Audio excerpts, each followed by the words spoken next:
All right. Well, I think we can go ahead and get started. So, Brendan, would love for you to first give people a little bit of your background, and then how you came into Bitcoin, how that is worked in conjunctions with the different social projects you're involved in. We can talk a little bit about some of the struggles you guys have gone through these days, this past year, and how you've recovered from that, and the exciting new projects with the school. So, and then we'll do some questions, some Q&A at the end. Great, we got Fernando too. Fernando from Private Bitcoin has been a big proponent of the Bitcoin Kampala project. He was one of the ones that kind of brought it to my attention first. So I'm glad that he'll be able to join us.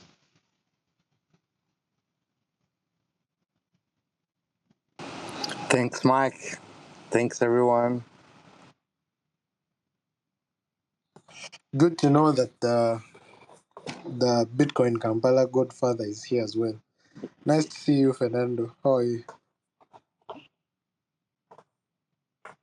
Yeah, I know. I know Herman has also spoken highly of the project. I don't know if he's going to be able to join us or not from Bitcoin Akasi, but I think that if I'm remembering right, they met you. They did some type of contest or something to bring somebody to the conference in Prague, and I believe you won that. Am I remember that right, Brendan? Yes, I actually wanted to start from there as I share Okay, perfect. part of the story. Well, perfect. I'll let you take it away, and Fernando, if you want to jump in at times and add your point of view, please feel free, and I will try to stay out of the way. All right, thank you, everyone who is listening and the people who are up on the podium. My name is Brandon. I have the opportunity of bringing together a community in Uganda that appreciates Bitcoin, called Bitcoin Kampala, Uganda. And this community has two operation stations. One is in the capital city, Kampala, and the other is 175 kilometers away from the city in a very remote place, somewhat deserted by the government leadership, but not by Bitcoin, called Bujiri. So, just to paint a picture for you, right now in Bujiri is where, when you hear me speak about the orphanage, which is Orphans of Uganda, and Starlight Elementary, which is the school, both of those are based in the village, which is Bujiri. And then Bitcoin Kampala has somewhat more of the people who understand Bitcoin on a deeper level. They have been around. I see some of them in the audience: Satstaka, Meta Coffee, Angela. And these are mostly the student community that has now grown into the Bitcoin community. And purposefully, Bitcoin Kampala has been built around the biggest university in the country, targeting students from all walks of life to be able to share this knowledge with them. Of course, that's not limited to only students, the vendors, and everyone around the university. So the university is called Makere. But to start from where it all began, and I will progressively share some of the tweets in the comments if you want to go back in history. I took the labor of looking for some of them.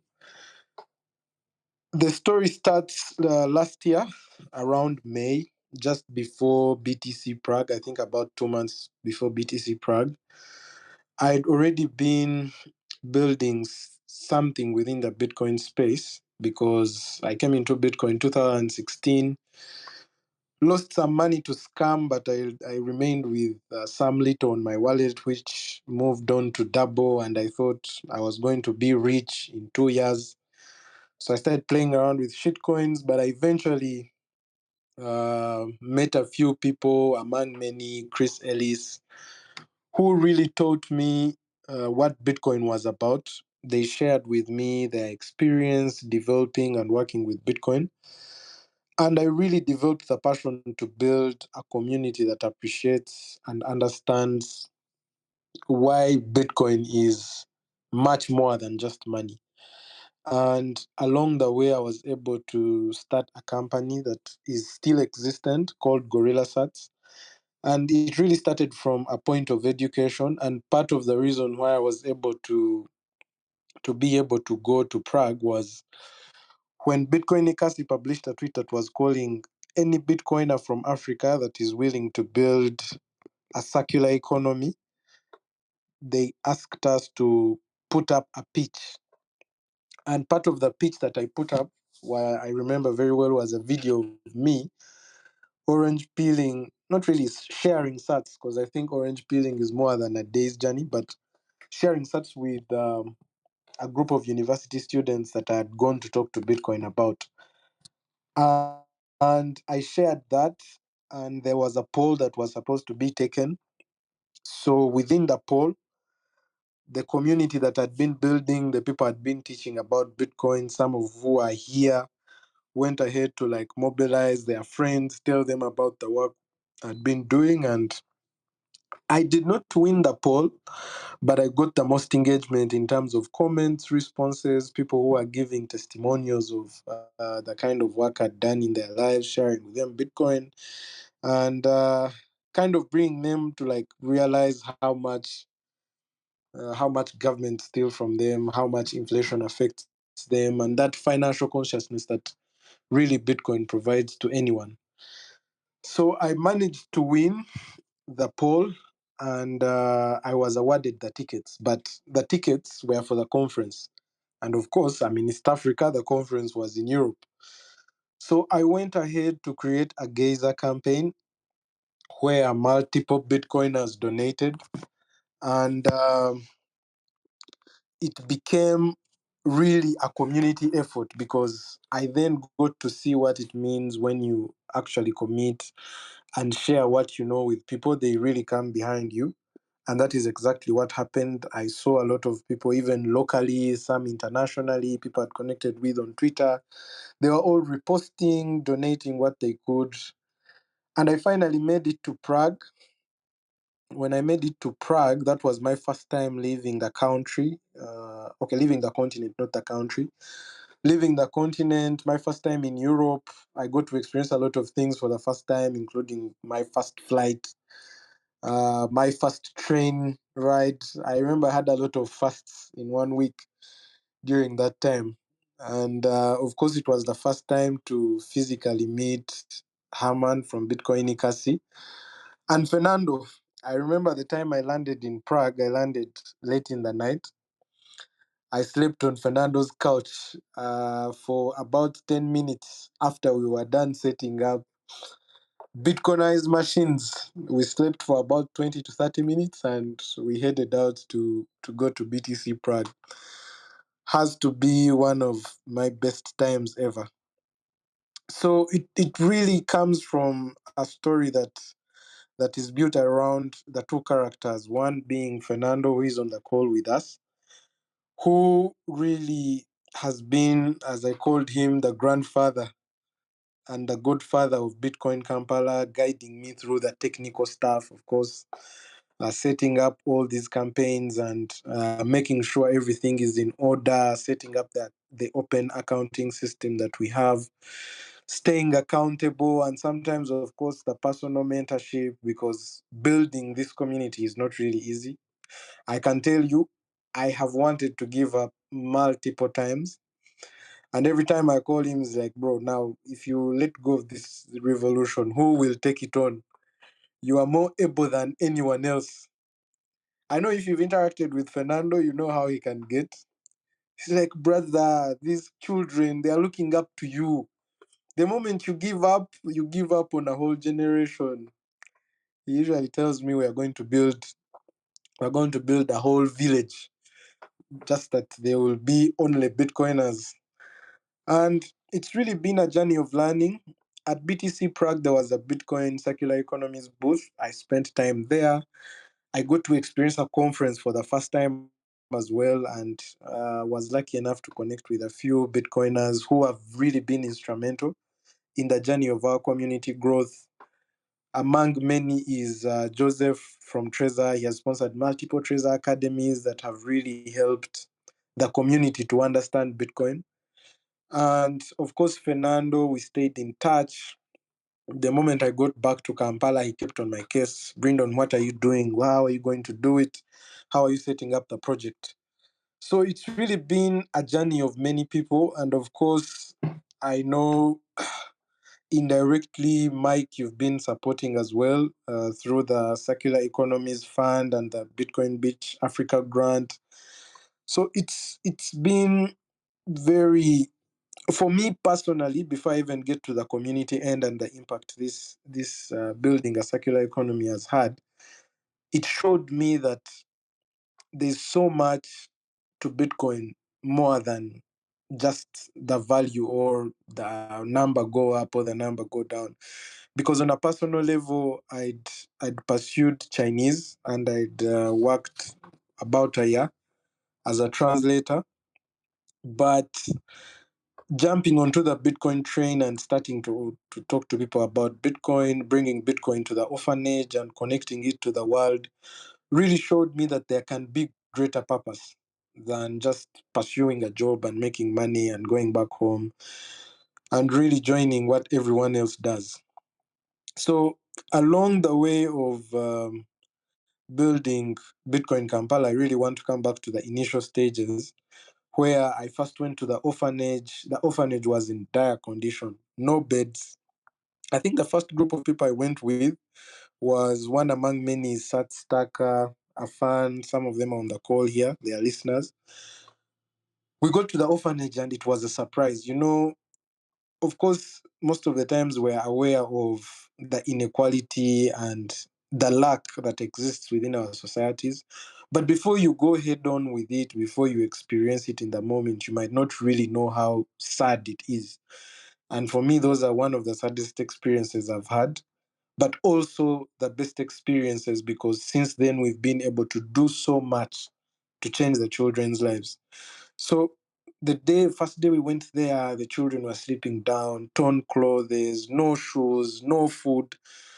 And really, Isma, who was the caretaker, who was even hesitant to receive us because multiple people had come to him offering to help the children, but in real sense, they were using him. He was hesitant at first. He's like, no, I've been manipulated a lot. You guys are going to come, take pictures, and just go away and neglect me and use the pictures for whatever purpose you guys find. But of course, it's been a year of building trust. Now we talk every day, we laugh, we disagree on some things, but we end up agreeing what's best for the children. So those first days were really me experiencing what the real world meant.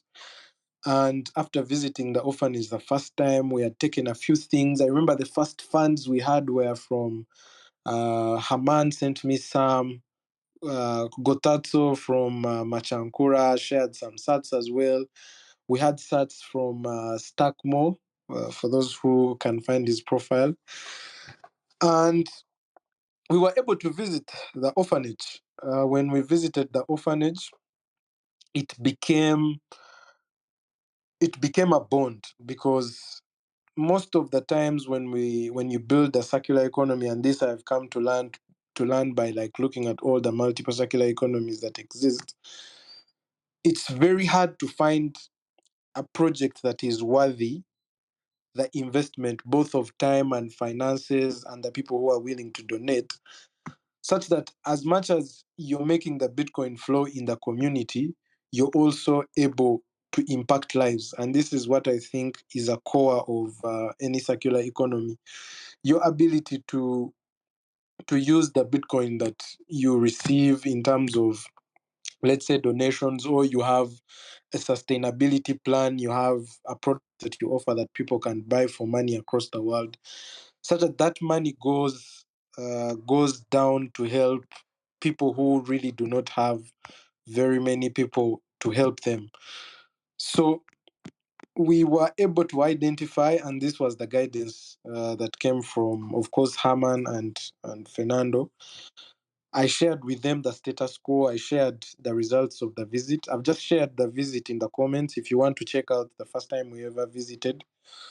Um, we were able to like break it down and see how to best set it up, because as much as around the university presented a big opportunity to like reach these many people who are from different walks of life, these are the people who are already educated. They are either on their path to get a good career or somewhat have a leverage that they can use to better their lives. But the children that we had at the orphanage were not as privileged.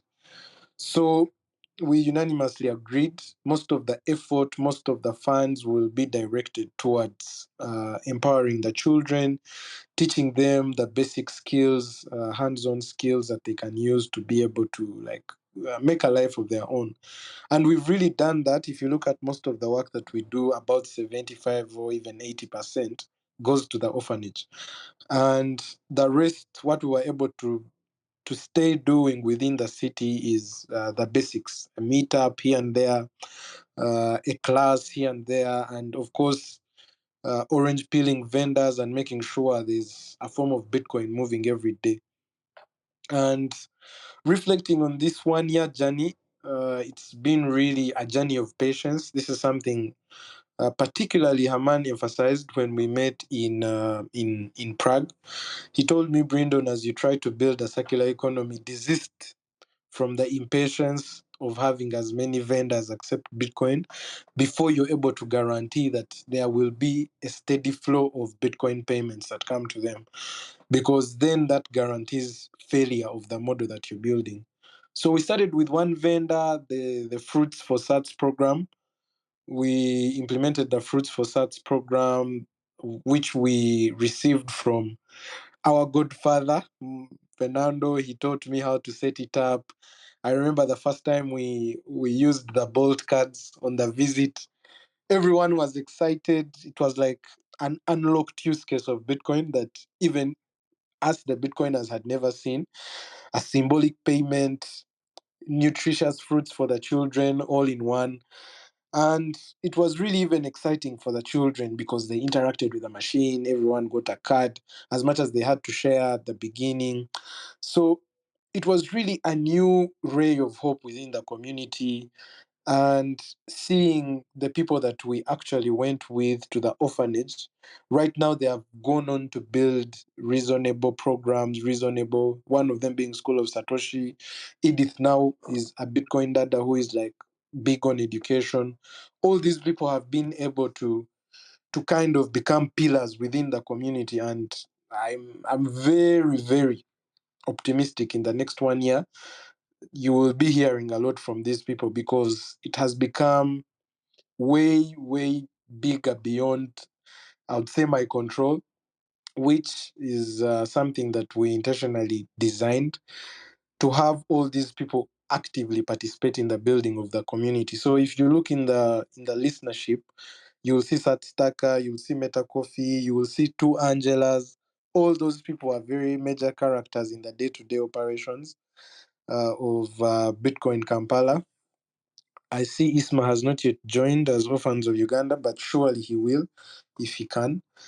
So we then set up a BTC Pay instance, we set up a website, and we started to crowdfund. And as of course we all know how Bitcoiners are, Bitcoiners especially now, I see Herman has joined, I see Mike. All these people are like crucial to the initial stages of Bitcoin Kampala, because we were able to learn from them how to set it up. We started receiving anonymous donations through the page we'd set up, which is bitcoinkampala.org.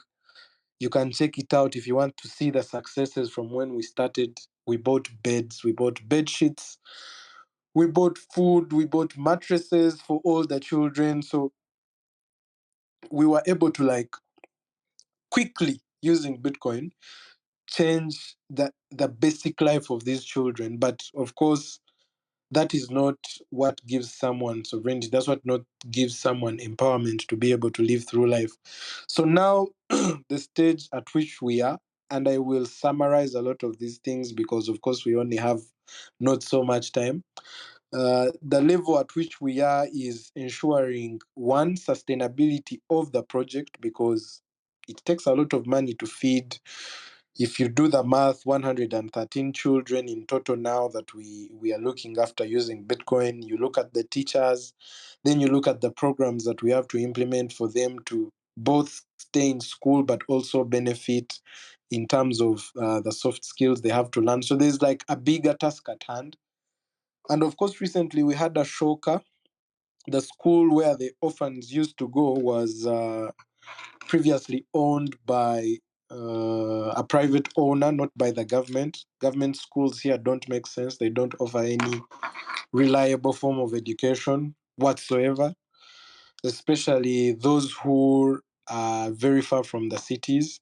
So the school where the orphans were going still go up to now was owned privately, and unfortunately during COVID, the owner of the school contracted some health issues, and then it became a bit hard for them to like keep up with the school. So a few months ago, a school inspector visited and threatened to close the school. Now, of course, what always rescues the world? Bitcoin. We appealed to the community, and we've been on the journey to ensure the school is not closed. So they pointed out a few many things that we have to solve. One of the core things is the school was under equipped in terms of teachers, in terms of basic scholastic materials, textbooks, and of course, livelihood of the children was considered. Are they eating? I mean, there are times where we've gone a full day or even 2 days at the orphanage without eating, especially during the initial stages of the project, because we had not yet really set foot or set foundations properly. And gradually, I've seen that change. We went from eating one meal a day, we went to eating 2 meals a day. Right now, we are able to afford 3 meals. We have breakfast. That is very new to us, thanks to the anonymous donors that actually share their donations. So, the story of Bitcoin really within our community is is real. So for most people, it's a store of value, but to us, Bitcoin is a better tool than a store than an asset that you make money from. In the hands of um, people, in the hands of people who really need help, it can actually change lives, and we have seen it. If you go look at the pictures that we posted 1 year ago of the children, and you look at them now, they have actually become healthier, they are happier, they are experiencing better learning conditions. They have now textbooks. We are working on taking on the school because the owner cannot really sustain it, and they were planning to give up on it. So there's really all these points of impact that Bitcoin has done at the orphanage and the school. But I will not want to ignore what has also been happening around the city. So initially, before I got in touch with Herman and Fernando, it was all about orange peeling. Orange peel, tell someone about Bitcoin, move on to the next. But since BTC Prague, I've even had a few of my friends ask me, "Oh, these days you don't go around telling everyone about Bitcoin. What happened? Did you stop believing in Bitcoin?" No, I just changed the approach. So from what I learned is it's better to get one person to understand the value of Bitcoin and be able to use it on a daily basis than it is to tell 100 people about it. So we started to talk to vendors within the community. So we so far have about I think close to 10 vendors within around the university area where you can go and pay in Bitcoin. And that means on a daily, myself and a few other community members that live within Kampala can actually spend Bitcoin on a daily basis. We're already spending Bitcoin at the orphanage every day. So That's like done, sorted. Thanks to Fruits for Sats, our vendor who supplies food at the school and the orphanage accepts Bitcoin. The current constructions we are making at the school, the engineer is taking Bitcoin. So now within the city around the biggest university, we have a juice shop that accepts Bitcoin. We have a local snacks vendor that accepts Bitcoin and has really appreciated its value. We have a baba. And then we have a sprouting community on the other side of town, led by one of the people that I earlier engaged with in the work doing Bitcoin education. They're here called Meta Coffee. Meta Coffee is building another, I would say, a hotspot for Bitcoin on the other side of town. And he already has a Baba on board. We had series of Trezor academies there. So you can really see when they say grassroots adoption, that is exactly what is going on in the community. We have Angela here who's decided to come in and aid us with education because now it's really been a lot of my energy and focus directed towards the orphanage. It's been a bit hard to keep tabs on getting the people who are curious up to date with what Bitcoin is. So now all these characters are sprouting up to really, really support, and I appreciate them. I had to mention all of you guys. I know I've not mentioned everyone, but there's a lot. There's Edith, there's Angela, all these guys who support me all the time, are fun. So it's really been a journey of a community. Stack, I even reached an extent of setting up a node. He told me there's no way we can have a circular economy without at least having one node. So we have a node in the community, courtesy of making sure we are not we are a complete circular economy. And of course, we are working on having more nodes in the community. So I cannot define how much change has happened, but I will leave it at that. There are some things I've skipped technically, like all our teachers at the school accepting Bitcoin. We have multiple visits that we have made to different organizations. Last year, myself and I see Satstaka is here. Myself and Satstaka were invited by a Rotary that is mostly it's Rotaract, which is for the slightly younger adults. And they were curious, what is this Bitcoin thing? We went, gave a masterclass to them, and some of them have actually gone on to like start using Bitcoin, saving in it. But the bigger story continues to happen in the background. We've not really had any. I mean, the hiccups have happened, and I will speak to them as time goes on. There's been multiple hiccups. We had scenarios that happened recently. I'll share as we go on. But I really want to promise you that Bitcoin actually works. And myself as an individual, my community, seeing the way my friends have evolved is really compelling. There's no one who can convince me otherwise that Bitcoin is just about the number go up. Bitcoin is much more than we think it is, because I remember a perfect time when we did not have lunch. It was about 11. And Herman, you'll forgive me, I have to call you out on this because it was really, really helpful. I texted Herman, I'm like, you know what? We don't have food. And this might sound cliche, but we were able to eat around the same time we still eat, helped by someone who is miles and miles away, because one, it was instant. Two,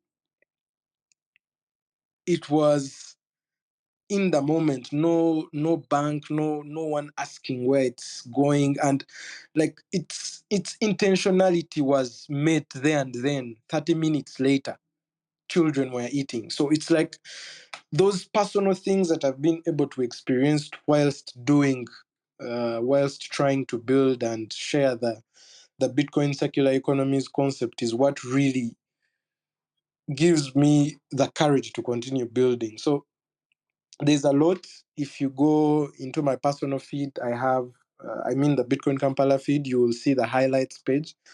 I managed to highlight some of the things that I thought would be ideal for this space and anyone who wants to see some of the things that are top of mind if you want to understand how the community is set up. But otherwise, I'd really like to, even as we go on right now, appreciate the characters that have been involved in the formation of this community. It's not a one man effort, really. And Brendan, feel free to call people up on stage. And Oh, if I you didn't want, know. yeah, if you want certain, if you'd like certain ones of them to come speak and share, I know we already have Sat Stacker up there. I sent, if there's others, let me know and I'll put them as speakers. So Yeah, sure. Maybe I could ask them to request if they are able to speak. Angela, please request. Meta Coffee, please request. And let me see. There's Afan using the Gorilla Sats account. Please request. Afan has been my running mate since. He's the first person I talked to about Bitcoin. Thank God he believed me. Otherwise, I might have as well moved on to figure out something else. Otherwise, it's been a while since we even reflected on the first initial days of us being excited about Bitcoin. But yeah, please, Angela, Jude, Angela, Mulikatete, guys, get up here. Let's share our story. It's time for the world to know about us. Yes, Fernando. So this story is amazing, like in just 1 year from BTC Prague, from the Circular Economy booth, and now, like just 1 year, man. Like the project became one of the most important Bitcoin projects because, as you said, like this power to like solve the problem and build the community using Bitcoin as a tool. That's the point that you figure out.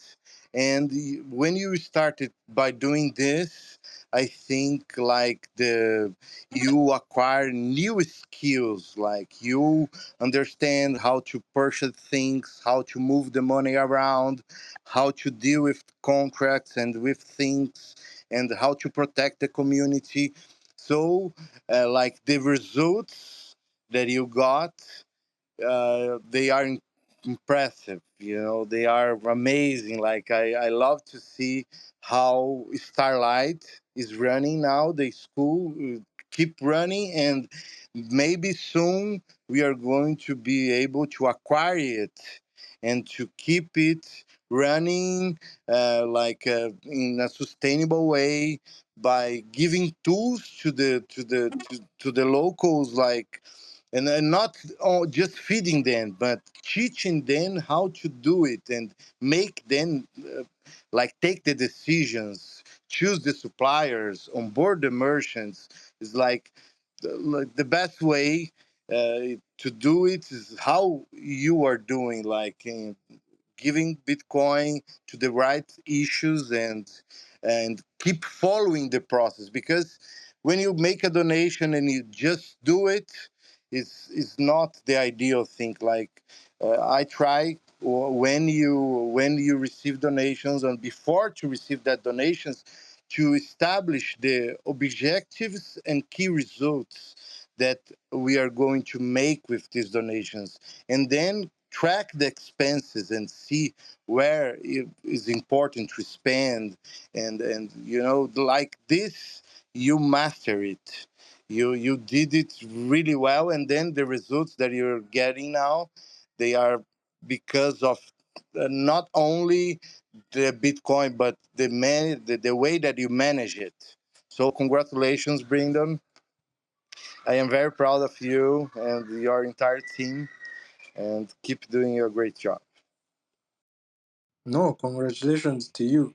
Just for context, guys, there's a time when I didn't know all of this stuff that Fernando has mentioned. There's a time he told me, "So you're going to keep tracking your expenses?" I'm like, "What is that?" Of course, I was a Chinese student, not so much entrepreneurial background. I was in the middle of a startup with a fund. who has joined as Gorilla Sats.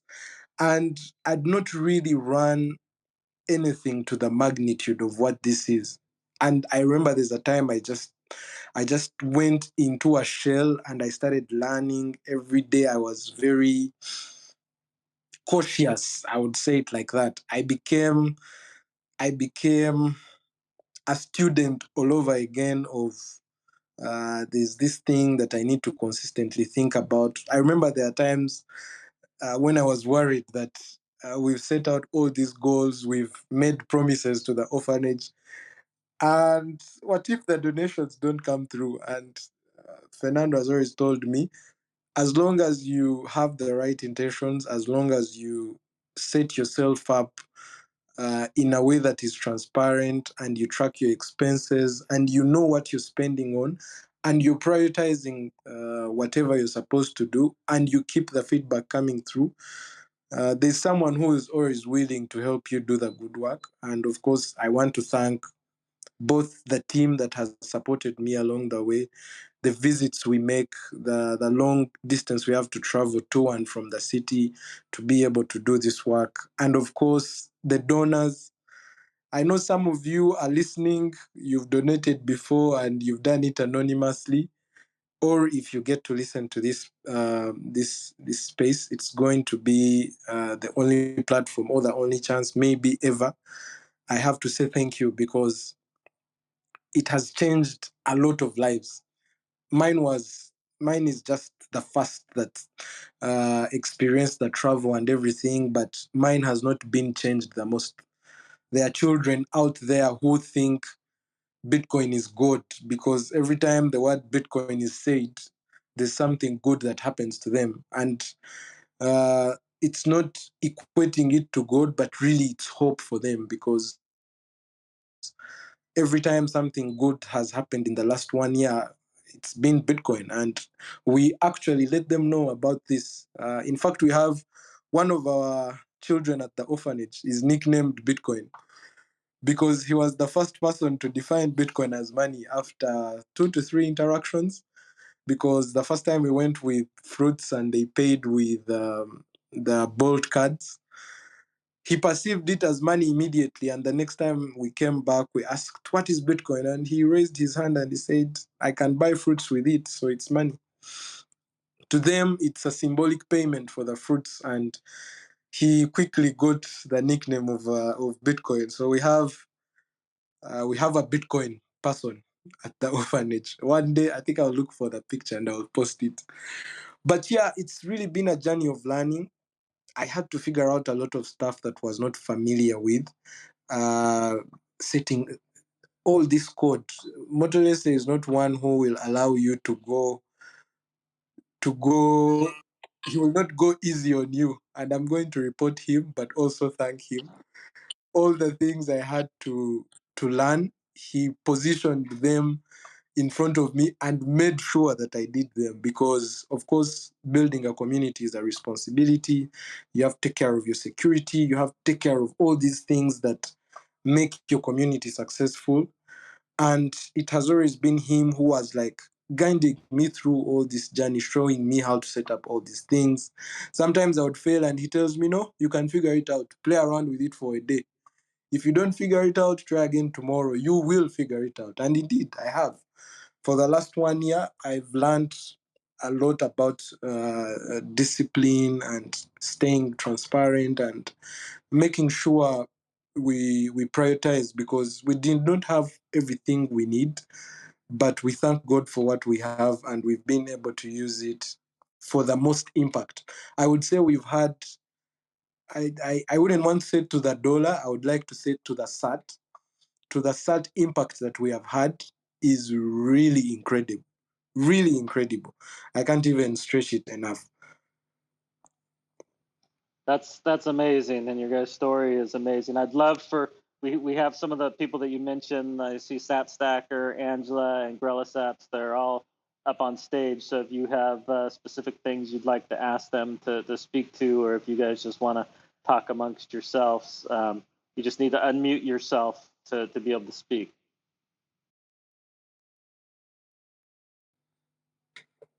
Angela, one day I told you I would make you famous. Welcome to the big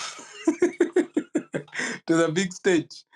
Uh, uh, so Angela is one of the, you would say, kid on the block. Angela recently walked up with a proposal. She has a partner who is also in the audience, another Angela, coincidentally, and they decided to fill the space of education. So Angela previously, no, I'll let her do the intros. Please, Angela, I know you have the capacity to speak for School of Satoshi. Please. Thank you, Brendan, and to Bitcoin Beach and to everyone. I hope you guys can hear me. Yeah, we can hear you good. Yes. Yes, please continue.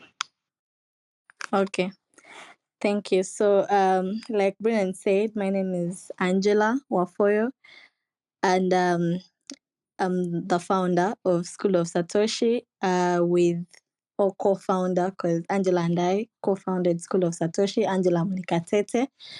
And Brendan is a very busy man. He would always be walking around, running classes, running a community, getting onboarding vendors, this, that.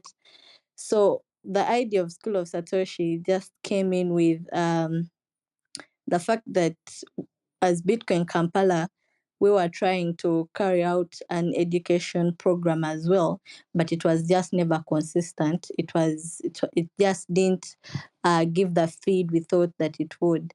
So we figured, why not just create an arm of Bitcoin Kampala that is basically focusing on education, and to make it better and just localize it, right? Because with most people, usually when you're talking to them and you're explaining things Bitcoin or terms Bitcoin, they don't understand it. So we figured, why not simplify it in our local languages, because a lot of the population speak Luganda, and you just throw in words like in a joking way, and they can easily relate to it and understand it as well. So yeah, basically that's how School of Satoshi was birthed. And at the moment we have had we have our first cohort ongoing with an average number of students at 20 who approximately join the class. The classes are Wednesday and Friday, 9 to 10 p.m. And so far it's been good, because it shows there is a difference that I've personally have been able to see, because if I compare the previous classes we were holding, of which most of them were physical, but even in the physical classes, there are still people who would walk out without exactly understanding what Bitcoin is, or they would say, okay, so when it goes up, I've made money, and they're looking at it at that way, like how you explain something, and just try to um bring it the best relatable possible, but then there is just still that they just doesn't click yet. So when we're like, okay, you know what, let's do this in Luganda. And the other beauty which aided this is the fact that we had one of our community members, John Stephen Gavula. He's not in the call, but Gabula was able to translate the Bitcoin diploma into Luganda and Lusoga. So while we were structuring out how is it that we are going to conduct these classes, we figured, okay, the diploma, my first Bitcoin diploma, first of all, is like that tool that simplifies Bitcoin education, yeah, firsthand. So um, you try to look at the complicities that you'll have to explain, especially when it comes to like the technical parts of Bitcoin and stuff like that. When you go through that diploma, it's like really it's mailed down, right? It's like so easily relatable and understandable. So the fact that we had that in the Luganda version, so when you actually read the Luganda version, it's it's intriguing and it's interesting and it's very challenging at the same time, because as a Ugandan you think I know all the Luganda in the world, and then you have to read Luganda and you have to re-educate yourself. So it's been a journey so far of re-educating and learning new Luganda vocabulary and trying to deliver that knowledge the best possible way, easy and the best possible way. And it's paid off because it's with the online classes, it has been easily relatable with the students. When you tell them this is it, or you're trying to explain a concept to them and it's in Luganda, they're like, hey, wamachecho. So basically, that is it. Yeah. So in other words, you don't feel that complicity anymore, and they have like this, since they understand it at base, they have all these inquiries, all these questions, and it's like you're just bouncing back and forth a Luganda conversation, but practically you're discussing Bitcoin. So it's been really fun, interesting, and having to do it with the support of Bitcoin Kampala as a community, and with Angela, she's always there at,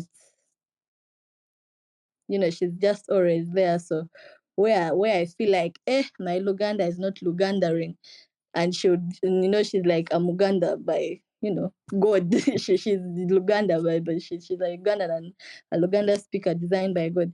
So with her, she's normally there to like help out, and they're like, okay, let me jump in and help this. So basically, it's been an interesting journey.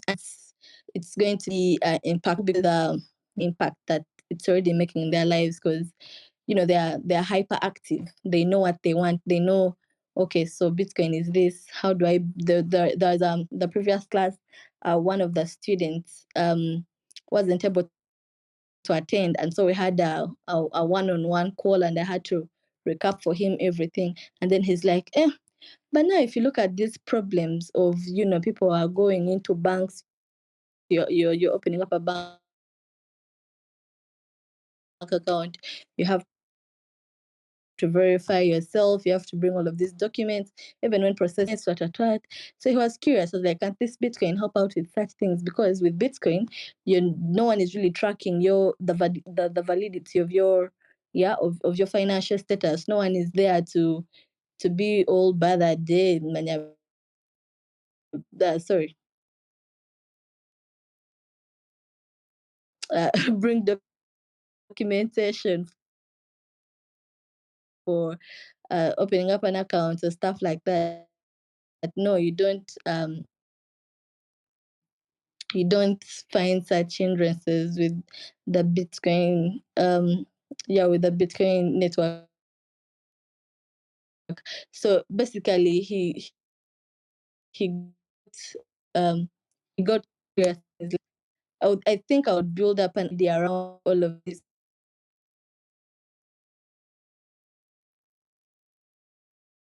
So for me to hear someone I've been speaking to, that me Angela, I don't know why, but we keep losing you. The connection thought seems of. to be breaking. Oh, sorry. Yeah, Angela, I think your connection is your internet is going in and out. But I love what you're saying about the realizing that you don't need all the documentation, and you don't have this intermediary that you have to go through all this paperwork with Bitcoin. It's something that's available to anybody, and that's why it levels the playing field for people who've been excluded from the traditional financial system. Yeah, thank you, and I'm so sorry. I didn't actually realize my internet connection was acting up, but yeah, I think I broke down everything it is that I wanted to say. So maybe Angela has something to add on to that. Thank you.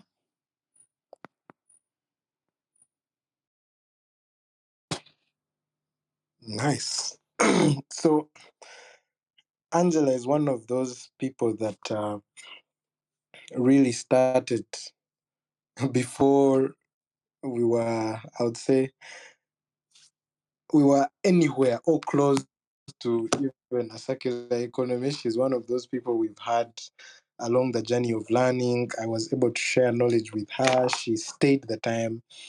She's worked with she's worked and also attended the program of Bitcoin Dada, and she went on to start the teaching program that she has. And I think it is already showing like the impact and potential it has been able to serve within the community. The other person I'd love to say something, I see Afan has gone down. We still have Jeff. Satstaka is one of the first people I knew personally as a Bitcoiner in Uganda. And he's one of those people who has been a guiding light. Every time something is a bit complicated for me to understand, I need advice, I need someone to just share with, I will give him a call from time to time. So maybe to view the growth of the community from his perspective and really anything else he would love to share. Hi guys, can you hear me? Just confirm that for me. Yep, we hear you. All right. First of all, I'd like to thank Bitcoin Beach and also Bitcoin Kampala for organizing this space. I would say, 1 year is both a long time and a short time. Personally, my journey with the orphanage in particular, that is, Ismail actually tried to call him to come onto the space, but he wasn't picking. But I remember Isma began receiving Bitcoin donations around August, yeah. Right at that time, I think he posted his Lightning address on Twitter, and he didn't know anything about what Bitcoin is, how you can change it to fiat money. And I got a DM from him. No, someone gave him my number. I think KG gave him my number, and we had a long conversation on how to, just convert Bitcoin for their daily basic needs. It was around like 9th August, if I remember correctly. Then first for 9th July, when we had that visit to the orphanage, and then, like they say, the rest is history. So that shows how showing someone how to just receive Bitcoin can actually dramatically change their life. And as we all know, at least those who have gone to the orphanage, and then you see the current, like the before and after pictures, I would say there's a very, very huge difference. And I would probably like to encourage like anyone who would want to actually visit, you should actually, take a trip to Bujiri to just see these things for yourself. I said just, hearsay and just all like so we're not selling like hot air, honestly. And then two, of course, I'd like to thank the people in the team, like Brendan. There's an amazing work over there. There's so much more work to be done. There are a few things that I won't say, because we're still cooking in the kitchen, but that will also come to light eventually. Gorilla Sats. What Angela failed to mention is she also helped with the core. That's an education platform in Kenya. She was a teacher there as well. So, kudos to that. I was proud of seeing her do that as well. And also, I know there's Mali down there in the audience. He's trying to develop a few Bitcoin games. Shout out to him. Mali Marvin was actually like the first person who attended my meetup, only two. That was way back in, I think, 2021. Yeah. So, shout out to you, Mali. And yeah, I think that's it for me for now. Maybe we can lead on to the next person.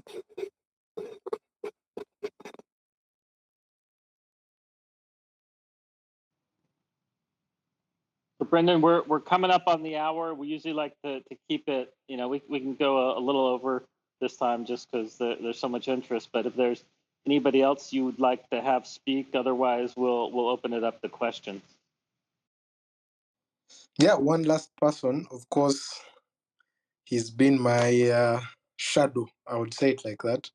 When I'm unable to do something, be somewhere, get something done, he will still be able to do it the same way I would, or even better sometimes. When the calling for Bitcoin Kampala came, he decided to take on Gorilla Sats fully. And of course, I'm like, when I get there, he's the one who is like running the show, and he has been really part of the journey, though on the opposite side of all the limelight. He's been my friend for a while, and publicly I acknowledge his contribution to all this work, because without him some of the things cannot happen, because sometimes it's hard to be one in the same person doing all this stuff. So wherever I am supposed to be and I can't, a fan has always been. He's joining in as Gorilla Sats. And Maybe, can you explain to the audience about Gorilla Sats? What is that project or business, and just so they have a little I background. mean, he will do it better, because Perfect. he's now running it fully. He just loops me in on what needs to be done and all that stuff. I hope he can even give like a backstory of how it comes to be Gorilla Sats. That would really be interesting, I think, for the audience. Afan, please. Wow, such an introduction. Thank you very much, my brother.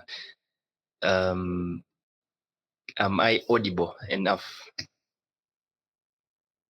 Yeah, you're good. Yes. We hear you good. Okay. I'm really, really, really happy to see that all this is happening in just 1 year.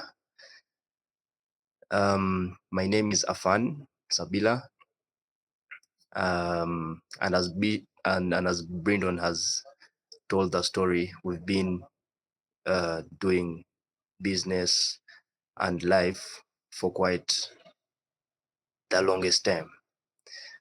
Um, just to fast forward to when the whole Bitcoin story began, and I also feel like it is worth mentioning. Brandon is really an interesting person. He's been a part of each of these people on the space's journey on the Bitcoin in the Bitcoin space. So he's either tried to support, introduce the concept itself, push at a distance, encourage, or do any other thing in the positive of this person actually doing the most from Bitcoin. Um, so Gorilla Sats is where I want to start from. Gorilla Sats didn't start as Gorilla Sats. Um, we started as Skill Haven, and for the people that remember the days, we were entirely into education, and the goal has always been to educate as many people as possible. We started with our friends, our close friends back then at campus university. Of course, started with a group of like 6 people, went on building, educating many more people. However, we were educating crypto. Ouch. Um, yeah, that that really hurt. I don't want to spend a lot of time there, but we figured we really can't even keep the name Skill Haven. You can't really be associated with shitcoining when you're in the Bitcoin space. So we started a completely new chapter with a new name, with new hearts and new determination, never to look back. Gorilla Sats was born, and Gorilla Sats mission was still education, but this time Bitcoin education. Now, you might be wondering, the name Gorilla Sats, why gorilla? Why, you know? it doesn't make sense. Is it? Do you have animals? Do you have gorillas teaching Bitcoin? No, we don't. Gorilla Sats is actually a tour company as well, and our specialty is gorillas because Uganda, as we know it or not, um, has the most percentage of the remaining mountain gorillas in this world. And looking at the mighty gorilla and its attributes, it's worth naming the company after such a majestic animal. So those are the two major items that we focus on at Gorilla Sats. The rest are still in the perfection pipeline, but of course they are worth mentioning. An online store where Bitcoiners can actually purchase Bitcoin merchandise, Bitcoin books, to really boost on their knowledge and actually spark more curiosity with this merchandise that they can wear. Because if Uganda has gone through a very sad phase of scams and all that, but as much as we can, a bit of curiosity can be sparked with small pieces of infographics on merchandise or just simple phrases. And the last is a Bitcoin on-ramp and off-ramp platform. Yeah, it's quite a lot to deal with, but I would say the journey has really been good. I remember driving Brandon to the airport the time he won the ticket to go to Prague.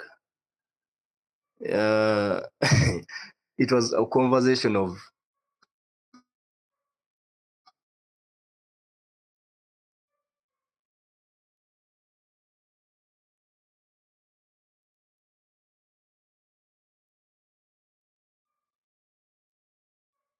uncertainty.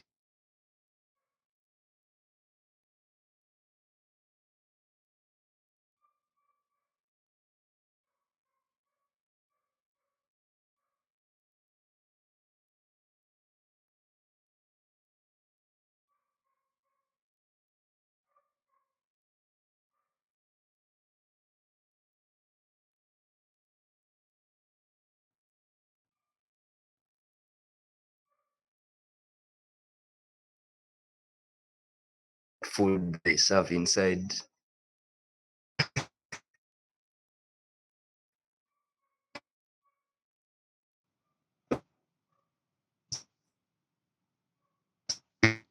Are you guys able to hear him? Is it just me, or is his No, internet gone dead? it's me too. I can't hear Okay. you. We lost you, Gorilla Sats. I'm also struggling. Afan, I think you need better reception. Aye. One of the challenges of operating where Bitcoin circular economies operate is the internet. Is this a problem in El Salvador as well? Oftentimes, yeah. Right now, I'm in Nashville, so I have good internet. But yeah, usually the internet's good where we're at. But then if the power goes out or if there's different things, it's there's always something. So we Aye. will. We might need to revisit and do another one with you guys because I feel like there's so much to try to cover in one setting. And we're kind of up on the end of our hour. So maybe you can wrap us up, Brendan, and let people know how they can support the project and what things to be looking for. And yeah, and then we'll bring you guys back on here in another 6 months or something. Give us some updates. All right. Thank you so much.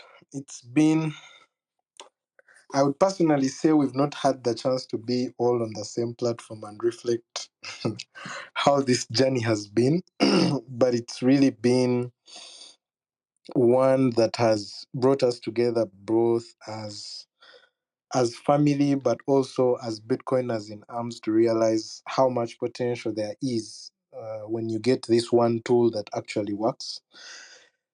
Hearing the stories of all these people from their perspectives makes me understand that I'm just a vessel through which I've just been allowed to be used. And if you're someone here who knows you have those capabilities within you, start something. It will pick on eventually and it will impact someone, because the circular economies model is open source thanks to Bitcoin Beach, and there are multiple circular economies to learn from. Right now, what I would love to point the bigger audience and maybe the later listeners of the recording is we have an ongoing fundraiser to be able to make sure the school is not closed off, because as I explained, the initial owner had a few health problems, not able to consistently run the school. If the school is closed down, our orphanage children don't have where to go to school because the next nearest school is about 10 kilometers away. That means each day they would have to walk 20 kilometers. So I don't know where we got the confidence, but I think with the strength and commitment and help of all the Bitcoiners around the world, we can be able to acquire and improve and bring this school to the Bitcoin standard. Because if we then put it to a Bitcoin standard and we manage to raise these children with hands-on skills, with their understanding of Bitcoin, if I was one person and I was able to impact, let's say through all these other characters, impact 113, imagine what 113 with the right frame of mind can do to a country. So, and it's the cause worth it. These are already orphans that don't have anyone that looks after them. So, to point our audience, one, savestarlightschool.org is the platform to check on for the efforts we are putting together to be able to work on the school. I'll go ahead to type that in the chat as well in case you need to look at it. I'll add it to my profile as well such that you can check it out. So, savestarlightschool.org has the story of the school. It's the pinned tweet on my handle as well. And the other, if in case you want to look at in detail, you want to follow the story from when it started, you want to look at the proof of work more than we have explained it, because we've just left out the majority of the details because there's so much. bitcoinkampala.org, we used that to capture the whole story. We used that to capture the transparency we were working with as we were delivering all these things we've been able to deliver. Unfortunately, Isma was not able to join, but his perspective would melt all of you, because I've had the chance to sit down with him and see from his perspective how life has changed. And trust me, it has changed a lot, because he confessed recently that he had never had something to feed the children consistently for more than 2 months every day. And we've so far done the Fruits for Sats program for more than 400 days almost. I think, yes, we made the year recently, so about 360 something days. So, really, if you look at the impact that, yeah, the simple 1,000 sats that you donate to these pages, or the advice you give, of course, now we are taking on the challenge of a school. We need more hands-on. If you're a person who wants to build, if you're a person who has experience managing and building stuff, we really need you down here. We cannot promise good internet, but we promise you will be part of the family. You've seen that we have a very good family. We are working together all the time, thinking all the time. really a community being built by young people. So we both need the financial, but also the intellectual support, the resources support. You see books, you see works that can help in growth of the community. Those are the things we need. You get an idea that you feel can actually inspire us, that can actually guide us, that can make us better. We'd really, really appreciate that, because I mean, we are only as young as we are, but because of the knowledge and experience of all these people that have spared their time, we've been able to do what we are doing now. So would appreciate anyone who wants to come in and build, anyone who has any resource, anyone who offers financial assistance through the campaigns. Would appreciate any extra hand, really. And of course, in a special way, I'd like to thank you, Mike, because we've not had the chance to tell this story, and I think going forward I'll be really intentional on sharing it with the world, because you never know what a good story does. And Fernando, Herman, and all the people who have been involved in the evolving of this story, which I think we are just writing the preface. We've not started the original pages of the book. I really want to thank you, because it's not a one-man journey. It's really been all of you supporting me, inspiring me, and keeping me going. I really appreciate, and I'll really take any questions if there are any, or inquiries, as we've eaten into the time.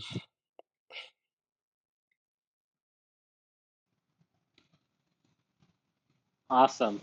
Well, yeah, if anybody has any questions and wants to follow up, definitely message Brennan directly. And like I said, we'll make sure to get him back up here in another 6 months so we can get an update and hear from some of the other people involved that didn't get a chance to speak today. But love hearing some more details from you guys. And Brendan, I'm going to be following up with you. We're gonna try to get you to El Salvador this next year, so you can spend some time with us in Bitcoin Beach. So we'll follow up with that. And yeah, thank you guys, everybody, for joining us. We will be doing another one again this next week, so next Tuesday. So make sure that you tune in again. Make sure you're following Starlight School and Bitcoin Kampala. And yeah, thank you guys.